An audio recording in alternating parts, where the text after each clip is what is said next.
Quantum physics. The very term is enough to send a chill up your spine and the theologians ducking into foxholes. Stephen Hawking is the quantum king of popular culture. His brief history of time has sold over 9 million copies. According to the New York Times, Hawking is the most revered scientist since Einstein. So, when Stephen Hawking says in his most recent book, The Grand Design, co-authored with Leonard Mlodinow, that quantum physics renders a creator and designer of the universe superfluous, the temptation is to hoist the white flag of surrender.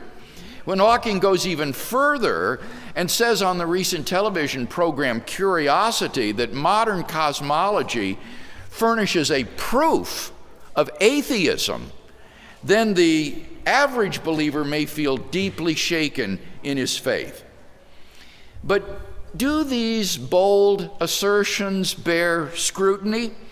Sir Martin Rees of the Institute of Astronomy in Cambridge and the Astronomer Royal of Great Britain is not impressed. In an interview in The Independent in September of last year, he said candidly, and I quote, "Stephen Hawking is a remarkable person whom I've known for 40 years, and for that reason, any oracular statement he makes gets exaggerated publicity. I know Stephen Hawking well enough to know that he has read very little philosophy and even less theology, and so I don't think we should attach any weight to his views on this topic," end quote. Well, tonight I propose that we take a closer look at what Hawking has to say about God's role in creation and see if his claims do bear scrutiny. Hawking and Mlodinow open their book, The Grand Design, with a series of profound questions. What is the nature of reality? Where did all this come from? Did the universe need a creator? And then they say, traditionally, these are questions for philosophy, but philosophy is dead. Philosophy has not kept up with modern developments in science, particularly physics. Scientists have become the bearers of the torch of discovery in our quest for knowledge.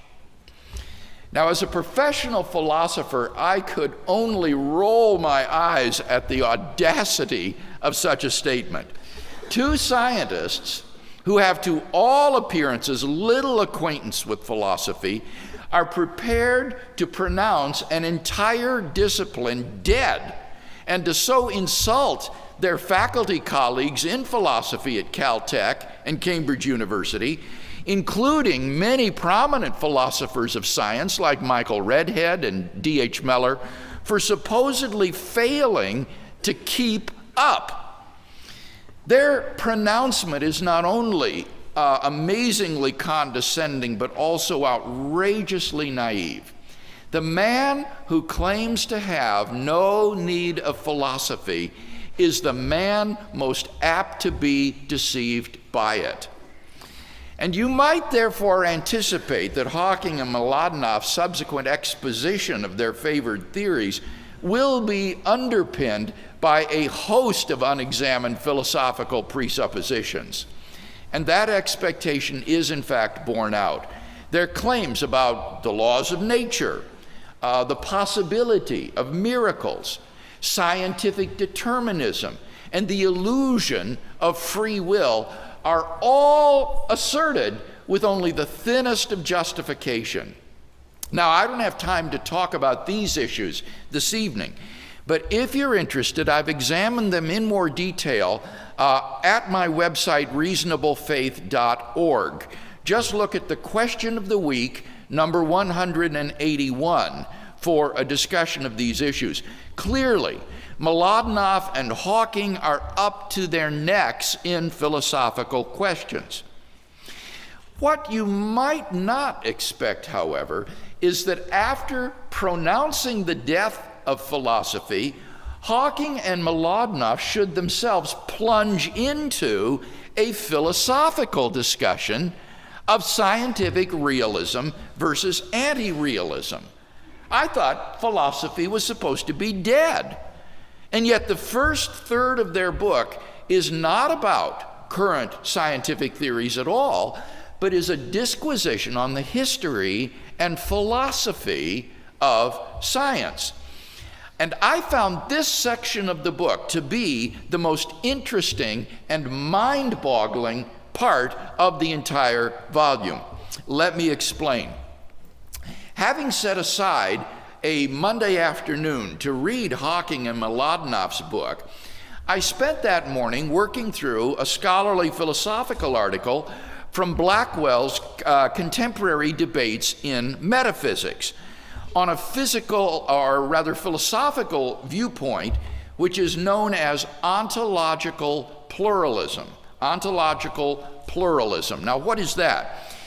Well, ontological pluralism is a view in an area of philosophy whose name sounds like stuttering. It's called meta-metaphysics. Meta-metaphysics. Or, as it's sometimes called, meta-ontology. This is philosophy at its most ethereal. Ontology is the study of what exists, the nature of reality. Meta-ontology is one notch higher.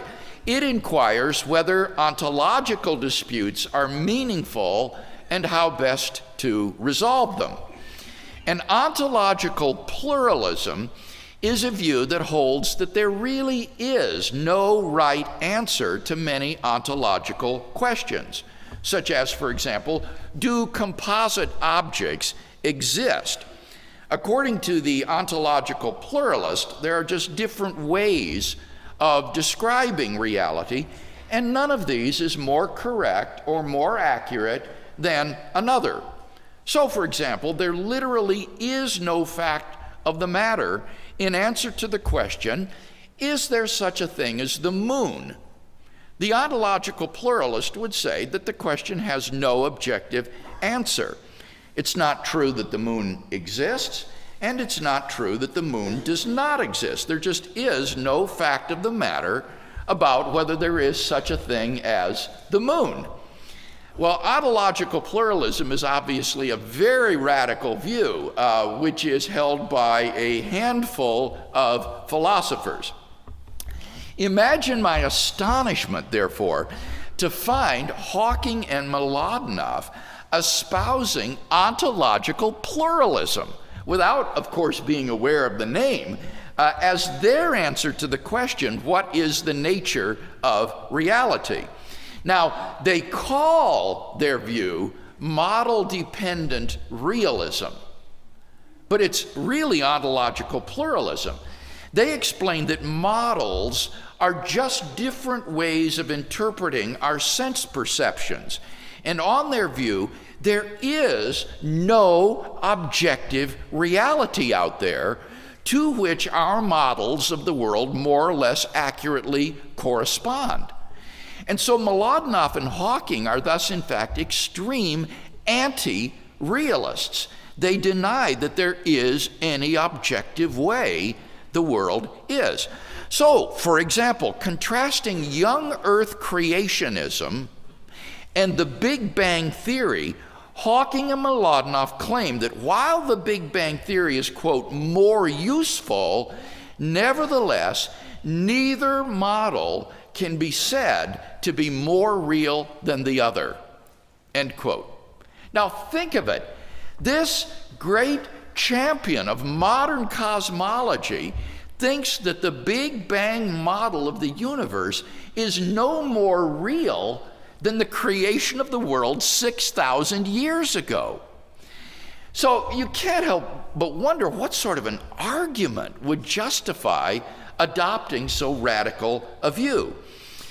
Well, all that Mlodinow and Hawking have to offer is the fact that if you were, say, an inhabitant of a virtual reality controlled by alien beings, there would be no way for you to tell that you were in the simulated world, and so you would have no reason to doubt its reality. Well, the trouble with this sort of argument is that that doesn't exclude that there are, in this case, two competing models of the world. One is the aliens model, and one is your model, and one of the models is real, and the other one is illusory, even if you can't tell which is which.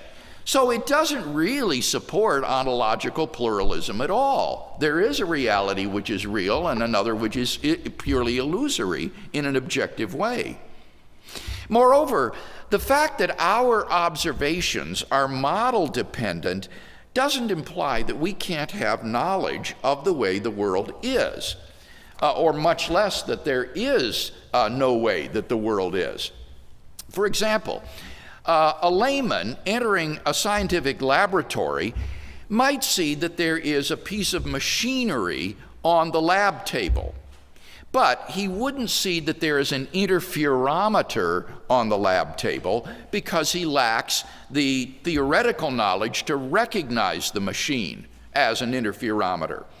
A caveman entering the laboratory wouldn't even see that there's a piece of machinery on the table because he lacks the concept of a machine. But that does nothing to undermine the objective truth of the lab technician's observation that there is, in fact, an interferometer on the table.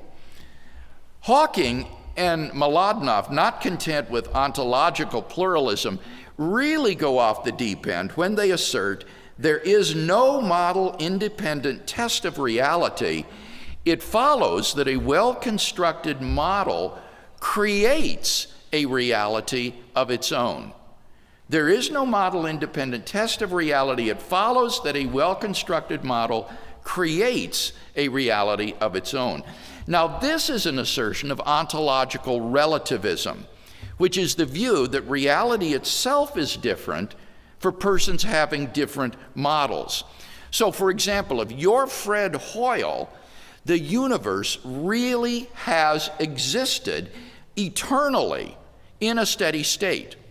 But if you're Roger Penrose, then the universe really did begin with a Big Bang a finite time ago.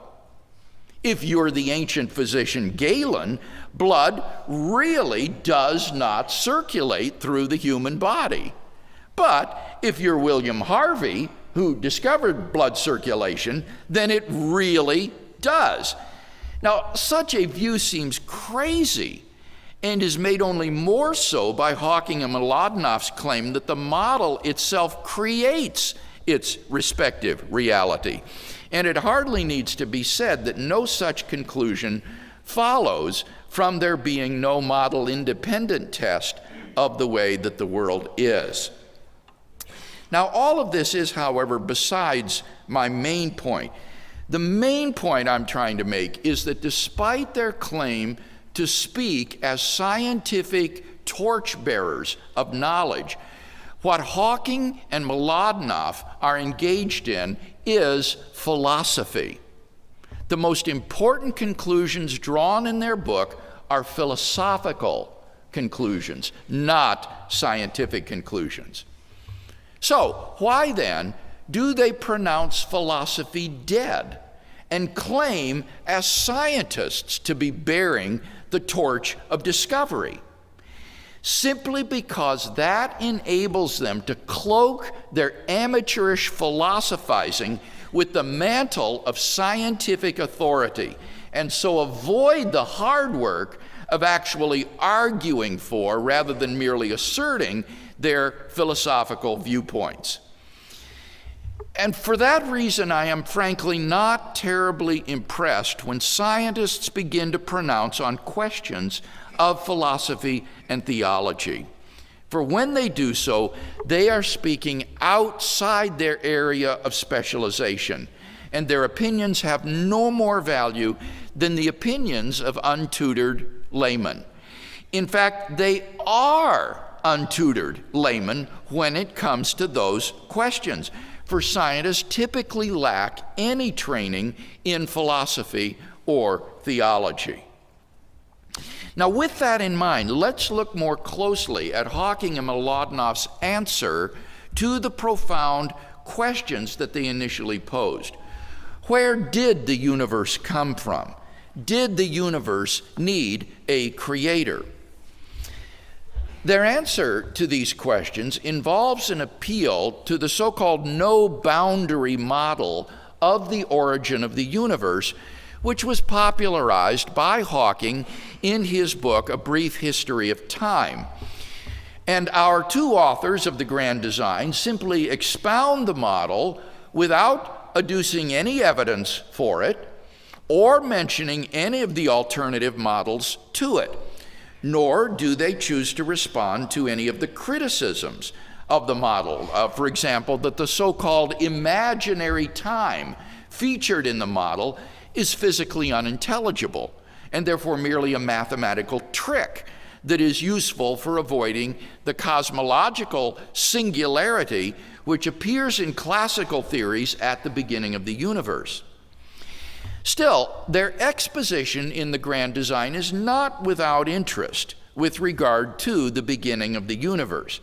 For example, they write as follows, and I quote, "The realization that time can behave like another direction of space means one can get rid of the problem of time having a beginning in a similar way in which we got rid of the edge of the world. Suppose the beginning of the universe was like the south pole of the earth, with degrees of latitude playing the role of time. As one moves north, the circles of constant latitude representing the size of the universe would expand. The universe would start as a point at the South Pole, but the South Pole is much like any other point. To ask what happened before the beginning of the universe would be a meaningless question." So use this mic, and should I just disregard this one? Okay. Yeah, it's not working very well. To ask what happened before the beginning of the universe would become a meaningless question because there is nothing south of the South Pole. In this picture, space-time has no boundary. The same laws of nature hold at the South Pole as at other places, end quote. This passage is fascinating because it represents a rather different interpretation of the model than what we had in A Brief History of Time. Let me explain. In his model, Hawking employs imaginary numbers, like the square root of -1, for the time variable in his equations in order to get rid of the initial cosmological singularity, which is the boundary of space-time in the standard Big Bang model. The initial segment of space-time in Hawking's model, instead of terminating in a point, like a cone, is rounded off, rather like a badminton birdie. The south pole of this rounded off surface is like any other point on that surface, and hence the idea that there is no boundary. Since imaginary time behaves like a dimension of space, Hawking interpreted his no-boundary universe to just be in capital letters. But in the grand design, as we've seen, the South Pole is interpreted to represent the beginning point to both time and the universe. Despite the fact that imaginary time behaves like another spatial dimension, Hawking allows the circles of latitude to play the role of time, which has a beginning point at the South Pole.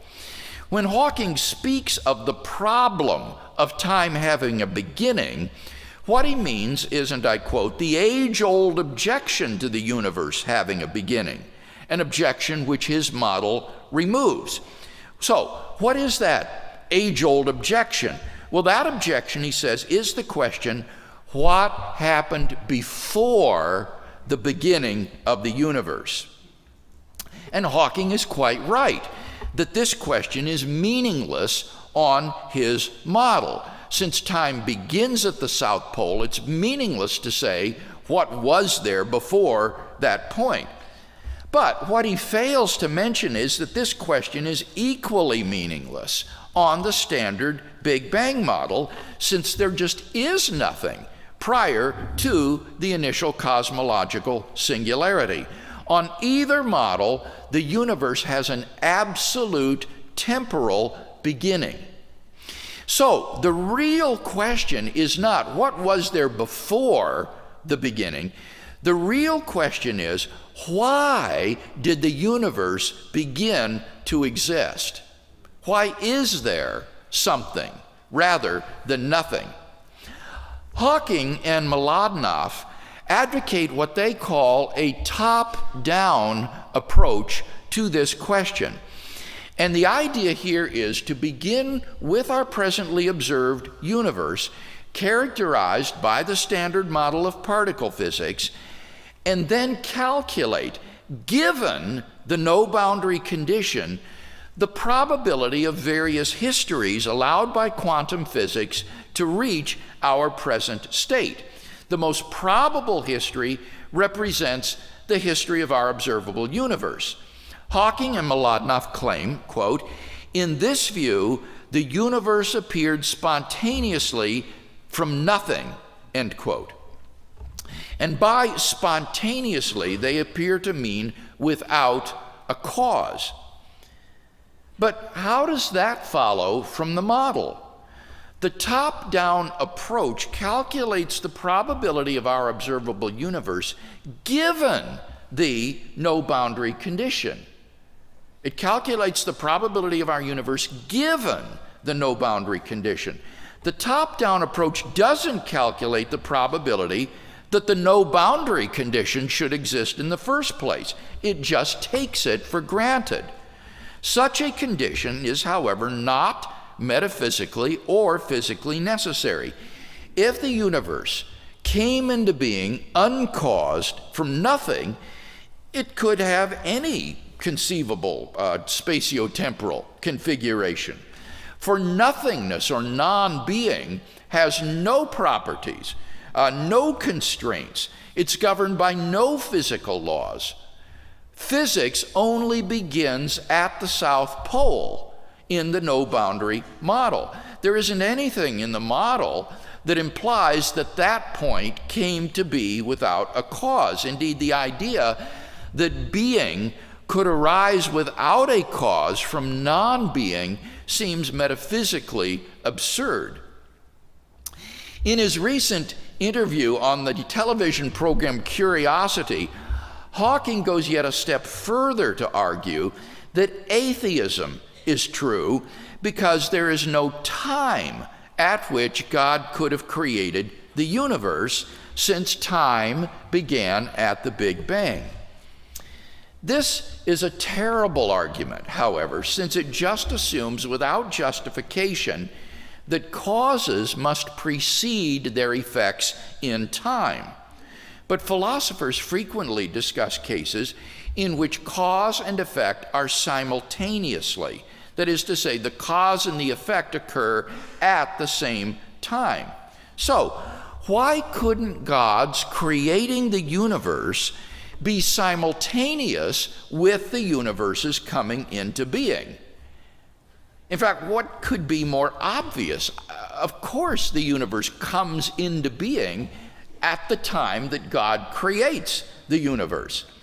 Now, if Hawking insists that the initial singularity in the standard model is not, technically speaking, a point in space-time, but is rather a boundary of space-time, well, fine.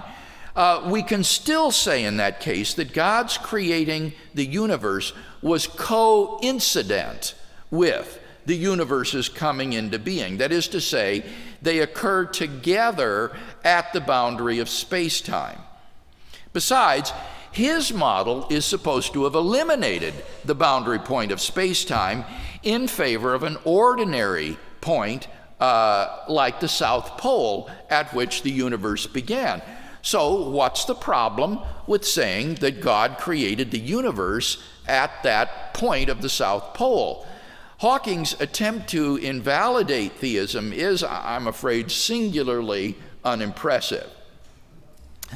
Now, Hawking and Mlodinow seem to realize that they haven't yet answered the question, why is there something rather than nothing? For they return to this question in their concluding chapter of the book, and here they give a quite different answer. In the concluding chapter, they explain that there is a constant vacuum energy contained in empty space. And if the universe's positive energy associated with matter is evenly balanced by the negative energy associated with gravitation, then the universe can spontaneously come into being as a fluctuation of the energy in the vacuum, which by a clever sleight of hand, they say, we may as well call zero. Now, this seems to be a very different account of the universe's origin, for it presupposes the reality of space and the energy in it.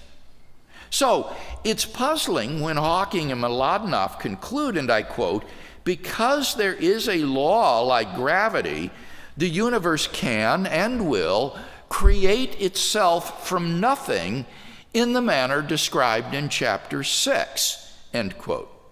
Now, here it's said that the nothingness spoken of in chapter 6 is not really nothingness after all, but it's space filled with vacuum energy.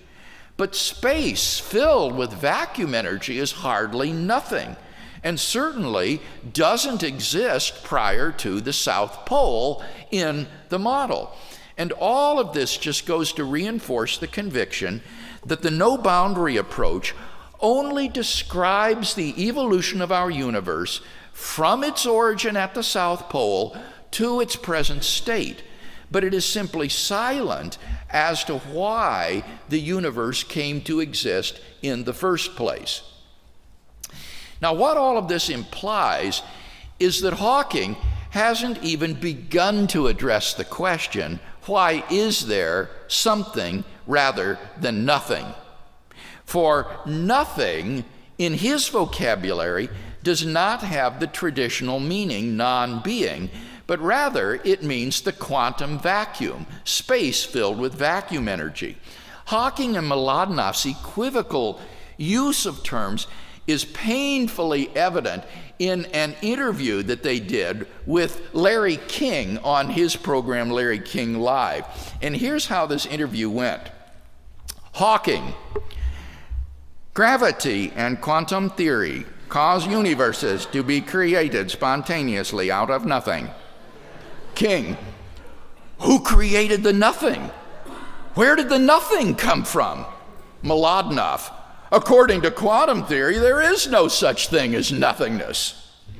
Now, in this ridiculous exchange, Hawking is using nothing to refer to the quantum vacuum, while Mlodinow is using it to refer to non-being. And that way they simply avoid the tough question, why is there something rather than nothing, by equivocating on the meaning of the word nothing. So, in conclusion, despite Hawking and Mlodinow's constant sniping at religious belief throughout their book, I think there's actually genuine profit in this book for religious believers, especially for those of us who are interested in natural theology, that is to say, arguments for God's existence.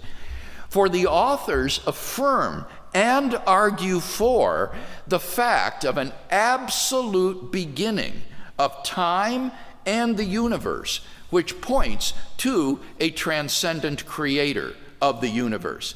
Given the desperation and or irrelevancy of their proffered answers to the questions that motivated their inquiry, I think that their book thus turns out to be quite supportive of the existence of a personal creator of the universe. Thank you.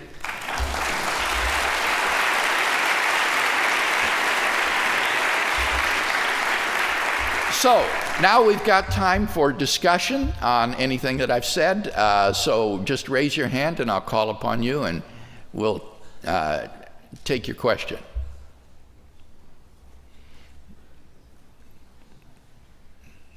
Wasn't it Duns Scotus that originally used that phrase, why is there something rather than nothing? Does that go all? The question was, why is there something rather than nothing? Does that go back to the medieval theologian John Duns Scotus? I don't remember Scotus enunciating that question specifically. It's usually associated with Leibniz, a 17th century German philosopher and mathematician. Leibniz said that the first question which should rightly be asked is, why is there something rather than nothing? But in one sense, this question has been the central question of metaphysics ever since the ancient Greek philosophers, Plato and Parmenides. Why is there being? And what is the explanation of reality? So the question was explicitly formulated, I know, by Leibniz, perhaps earlier, but the burden of the question has always been part of Western philosophy.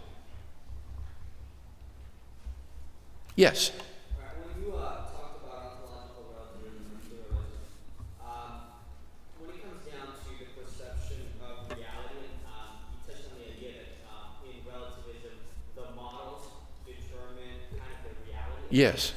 To have crossover with social constructionism. And can you kind of expand a little bit on that? Because as we kind of talk with impossible taking theory right now, communication, and the idea there that they try to create is that because of our senses and because of our perceptions, we perceive the world in different ways, and therefore somehow that affects the world, which I don't see that. Yeah. This ontological relativism that Hawking and Mladenov endorse is very similar to these social constructionist views of postmodernists, who says that each individual constructs reality for himself, and leads, I think, as I said, to these preposterous conclusions that, for example, for Galen, blood really doesn't circulate through the body, but for William Harvey it does, which seems mad. I think that the truth of model-dependent perceptions of the world is that our concepts will determine how we see the world. I gave the example of different people entering a laboratory and seeing a machine. Someone who has the theoretical knowledge will see, oh, that's an interferometer there on the table. But a caveman who doesn't even understand what a machine is wouldn't even see there's a machine on the table. Similarly, a person who doesn't understand the rules of baseball and who walks into a stadium would see a ball flying over the wall, but he wouldn't see that a home run has just been hit. You have to understand the rules of baseball to see that a home run has been hit. Similarly, a person who, say, doesn't understand the game of chess wouldn't understand that a person has just checkmated his opponent. He wouldn't see that checkmate has occurred. He would just see that the man has moved one figurine to another square. But a person who sees the rule, understands the rules of chess, will see that he has checkmated his opponent. That's the truth of the fact that our prior conceptions shape how we see the world. But I think you can see from my examples that this does absolutely nothing to undermine the objectivity of the way the world really is, or that our perceptions create the world. Indeed, having the right conceptual knowledge can actually assist you in understanding the world. The technician who sees that there is an interferometer on the table grasps the world more accurately than the caveman who doesn't have the theoretical knowledge to see that fact. So far from undermining the objectivity of the world, our theological equipment, or rather our theoretical equipment and cognitive frameworks can actually help us to see the world more adequately and more accurately, but it certainly doesn't do anything to undermine the objectivity of the world in itself, much less to suggest that our models create the world. Yes? briefly, is this on? You briefly mentioned atemporal causality, where things happen simultaneously. The cause and the effect are simultaneous. And one of the examples you've used in the past was the cushion sitting on the pillow. Yes. Well, I tried that example with an atheist friend, and he said, "Oh no, but the cushion needs molecules to move and all that." Is there another example that we can use to prove that point or to show that point? Well, he asked for an example of simultaneous causation, and the example that I give is one from Kant. A heavy ball resting on a cushion causes a concavity in that cushion. It causes a depression in the cushion. Clearly, the concave shape of the cushion doesn't cause the roundness of the ball, right? It's very clear which way the causality goes. And yet, it's not as though the ball had to exist prior to the cushion. They could have existed together from eternity past. The ball could have always been on the cushion. So the cushion never existed without the depression or the concavity caused by the ball. And this would be, I think, an example of simultaneous causation on the macro level.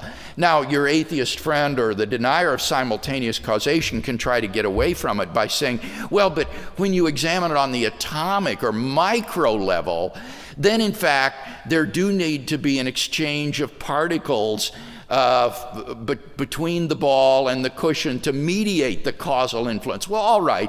On the micro level, when you go down that deep, then there wouldn't be simultaneous causation of the particles. But what you could say there is, again, the impact of one particle upon another doesn't happen until they come into contact, so that again it is simultaneous. It is when one particle contacts the other that causation occurs.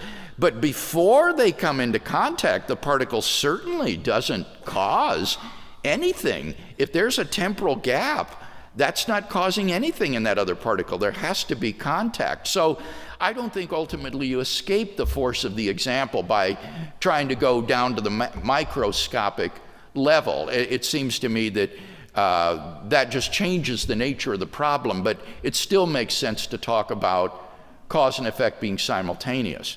And indeed, I would say here, the burden of proof is on the objector. He's got to give some reason why causes would have to be prior to their effects in time. And that's a really bizarre idea when you think about it, that the cause has to be prior to its effect. How could it produce its cause or its effect until they are at the same time? Because if there's any gap in between them, the cause could disappear in the next instant and so never come into contact with the effect. Well, then how would the effect be produced across that temporal gap? The idea that causes must be chronologically prior to the effect, I think, is really, really strange. And so the detractor of this answer that God and creation are simultaneous, I think, has got a real burden of proof to bear. Yes?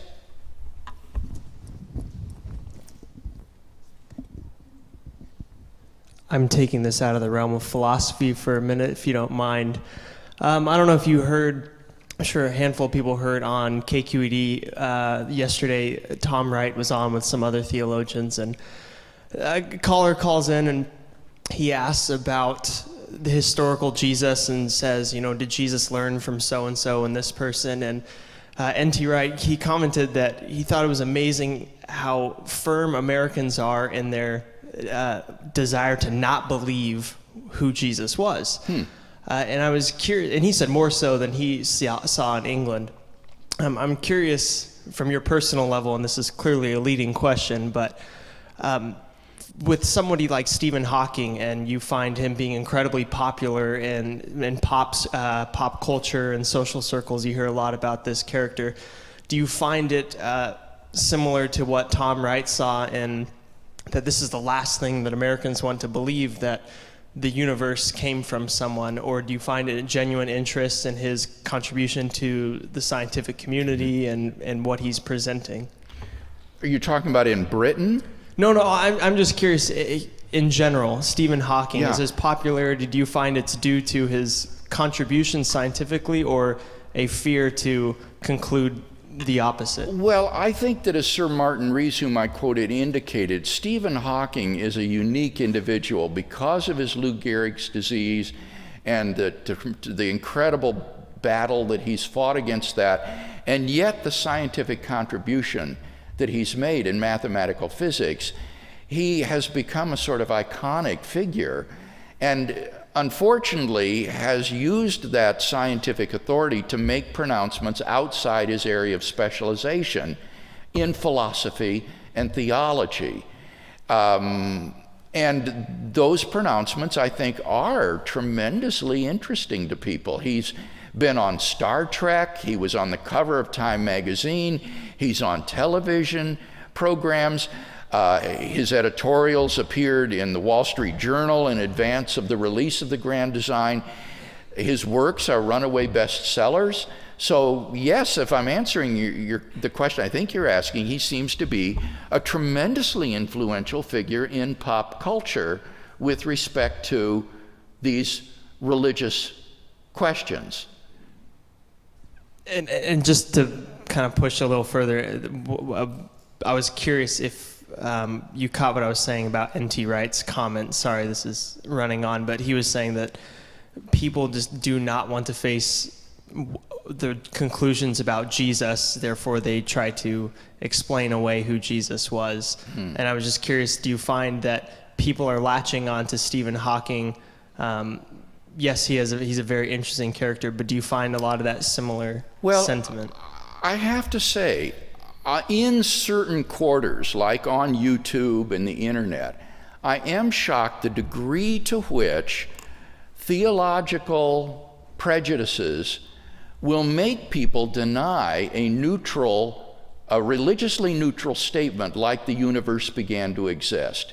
You would think a statement like the universe began to exist, being theologically neutral in and of itself, would be one to which scientific evidence would be relevant and which you could fairly adjudicate based on the scientific evidence. And yet, I think seeing the sort of theological implications of this has caused many people to oppose the truth of that statement on quite unscientific grounds and to latch onto these sorts of speculative models in any sort of attempt to avoid the beginning of the universe, whether there's good evidence for these models or not. So in certain quarters at least, I do think that there is a remarkable denial of the evidence for the beginning of the universe based upon theological motivations. Yes, down here there's a question. It's related, but I was wondering, do you think the grand design would be Hi. Hello? Check. Okay. I was wondering if you believe the Grand Design would be a good book as an introduction to cosmology and understanding, relativity theory and the Big Bang theory and everything like that, or if there's another book that you would recommend that perhaps isn't as theologically biased and have these philosophical problems. This book really is theologically biased, and as I say, the first third of the book is pure philosophy. It's not about science. It's this ontological relativity, ontological pluralism, and then these views on free will, miracles, just a lot of pop philosophizing masquerading as science. So for that reason, I wouldn't recommend the book as a source for understanding contemporary cosmological theories. Is there one you would recommend to understand, relativity theory and the Big Bang model and everything like that? Well, in terms of relativity theory, I actually would recommend going back and reading some of Albert Einstein's books. He did some popular level books on relativity theory. I think he wrote a book on the theory of relativity, general and special relativity. I can no longer remember the title. I footnoted in my published work. But he wrote popular level books on relativity theory that are very readable and engaging, and I would go back and read his work, or some of the early works of Sir Arthur Eddington, an early pioneer in cosmology. These these are great works of scientific popularization, quite unlike Hawking's attempts at scientific popularization, which are filled with amateurish philosophizing and inaccuracy. So I would recommend the works of Sir Arthur Eddington and some of the works of Albert Einstein himself for understanding these. With respect to quantum theory, a very nice book on a lay level is one by a man named Nick Herbert called Quantum Reality, I think is the title of it. If you Google his name, though, you would certainly recognize the title, if that's not exactly it, Nick Herbert, Quantum Reality. And this is so helpful because he goes through about 9 different interpretations of the equations of quantum mechanics and explains how we don't really know which, if any, of these physical interpretations is the right one, and just debunks a lot of the myths about the philosophical implications of quantum mechanics. So that's a nice popular level book too. Okay, over here.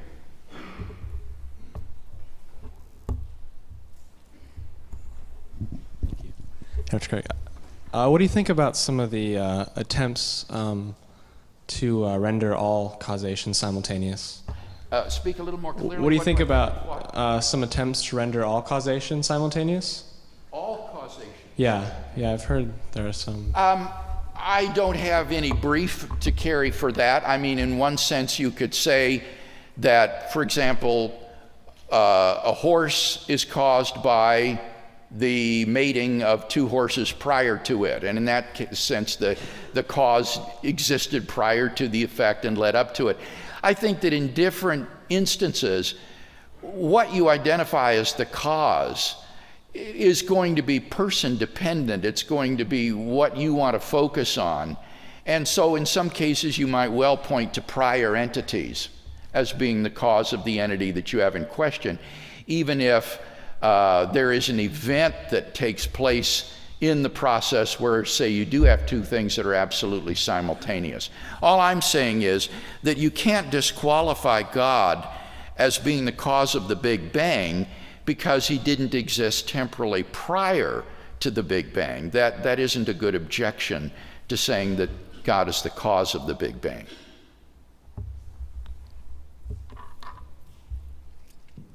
There's one.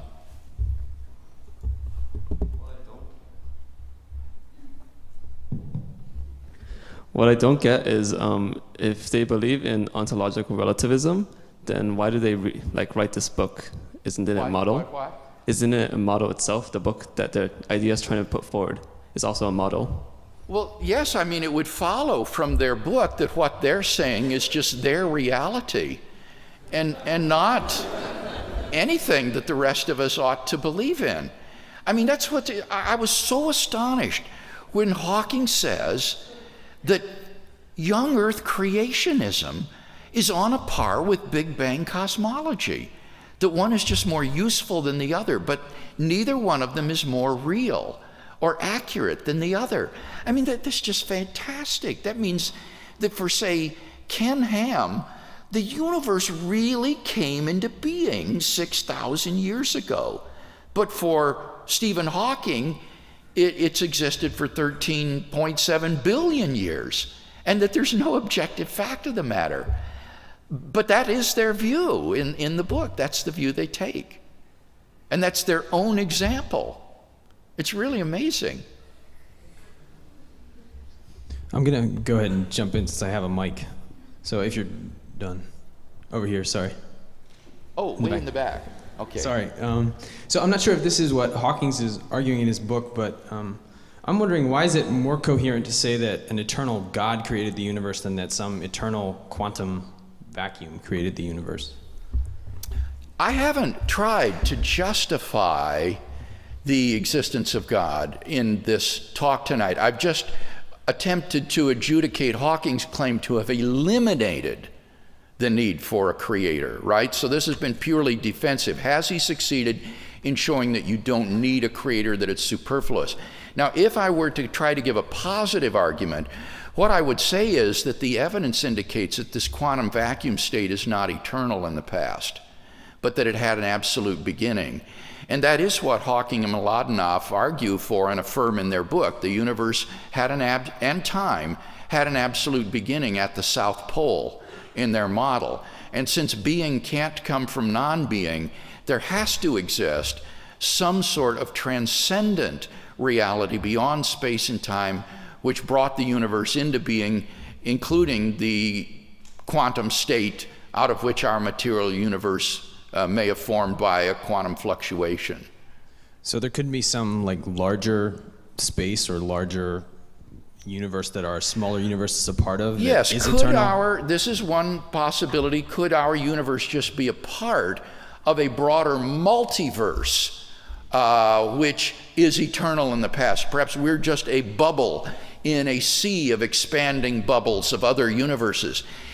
The interesting thing about this seemingly metaphysical speculation is that in 2003, three very prominent cosmologists, Alan Guth, Alexander Vilenkin, and Arvind Borde, crafted a theorem which showed that any universe which has on average been in a state of cosmic expansion over its history cannot be infinite in the past, but must have a past space-time boundary. And they showed that their theorem also applies to the multiverse. So that even if our universe is just a part of this broader world ensemble of worlds, even the multiverse itself must have an absolute beginning at some time in the finite past. So that even the multiverse hypothesis doesn't escape the problem of an absolute beginning of the universe, and then the philosophical question, why did the universe come into being? If you're interested in looking at that more, take a look at my book, Reasonable Faith, in the chapter on God's existence. It has a thorough discussion of this. Another question down here? There. Hello. I'm thinking about the possibility of creating a theory that explains how something can come out of nothing. Is it possible for a theory that explains everything and also itself? Would that be a viable theory? Now, okay, so explain to me again the proposal. What is the proposal? A theory that explains how something comes out of nothing and also explains itself, which is meaning self-referential. I don't understand. You'd have to give me the theory. I mean, Daniel Dennett suggested something like this. I should speak into the mic. Daniel Dennett suggested something like this. He said the universe caused itself to come into being. He says it's the ultimate bootstrapping trick. The universe brought itself into existence. Well, I think this kind of bootstrapping is clearly impossible, because in order to bring itself into existence, the universe would have to exist in order to bring itself into existence. So the idea of self-causation is, I think, logically incoherent. It has a vicious explanatory circle. So I cannot imagine any sort of plausible theory that would explain how anything did what you said, namely it explains how it itself came into being. It would seem to me that would involve this kind of vicious circularity to it. You need to have a reality that transcends the universe and is different and separate from it, and brings the universe into being. Thank you. Here's a question down front. Okay. Yeah, I realize that we have no proof for the existence of that string theory is true or not true, and then there's a mathematical elegance to it. But can you comment on how string theory affects the cosmological arguments and some of the other natural theology issues we've been talking about? String theory is an alternative to the standard model of particle physics, which conceives of reality on the most fundamental level to be not point particles, but little one-dimensional strings of energy which vibrate in different ways. And I don't see that this has any implications for the question of the beginning of the universe, whether or not space-time has a past boundary.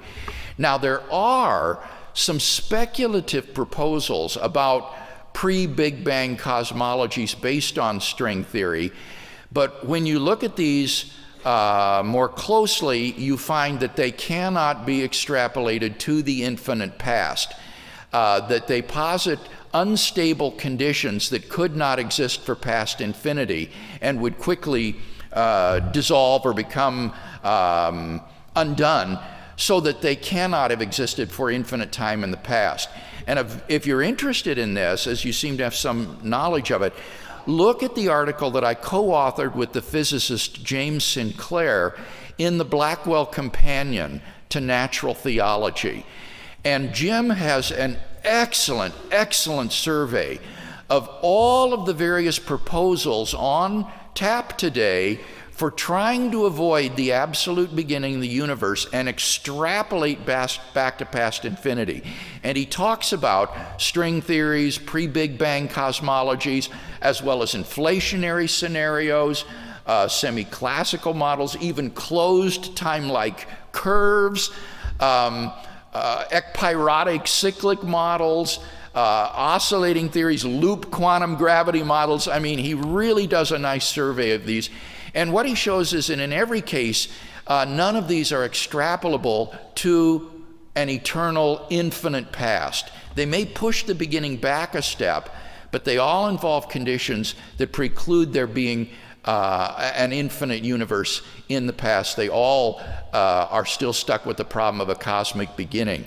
So what I would say with respect to the evidence today is that while scientific evidence is never compelling, it's never determinative, it's always provisional. Having said that, if you weigh the evidence for or against the proposition the universe began to exist, I'm not aware of any evidence that the universe is eternal in the past. I don't think there's anything on that side of the scale that suggests the universe has existed for infinite time from eternity past. I'm not aware of anything. On the other hand, we do have some pretty good evidence, like the Borde-Guth-Vilenkin theorem, that suggests that the universe had a beginning and is not eternal in the past. So that all of the evidence seems to me to be on one side of the scale. Even if it's not determinative and absolutely compelling, that's certainly where the evidence points. And that makes it all more odd, what I mentioned before, of how some people will resist this theologically neutral statement and resist the evidence just dogmatically, simply out of theological biases against the idea of creation. Any final question before we bring our time to a close? Hi. I'm really interested in why, for Stephen Hawking, something like ontological pluralism just seems to be so true. Do you think that has something to do, because it doesn't seem to help his theory at all, that he would accept ontological pluralism. Do you think that has to do with his discipline or being steeped in a postmodern culture? Do you have other intuitions about that? This is a very good question because, as you say, it doesn't do anything to help his model or his theory. This is a purely philosophical viewpoint. I think, my suspicion is that it flows out of Hawking's positivism and verificationism. Hawking, from his previous work, still seems to labor under the old positivism of the 1930s and 40s, which he probably imbibed during his training as a young scientist, which basically said that if you can't prove something through the five senses, through scientific evidence, then it's meaningless and has no reality one way or the other. And I think that this ontological relativism may be the kind of vestige of this positivism, of thinking that if you can't prove something one way or another scientifically, then it's just meaningless and there is no objective truth about it. Though it really goes even beyond that, because, I mean, we've got pretty good evidence that the world is not 6,000 years old, and yet he seems to want to affirm this relativity. So I can see it as related to his verificationism and positivism, but that can't be the whole story. When I read the book, I wondered about the degree to which this could be reflecting his co-author's views. how much of this book is really Leonard Mlodinow. Because, I mean, Hawking is very incapacitated physically.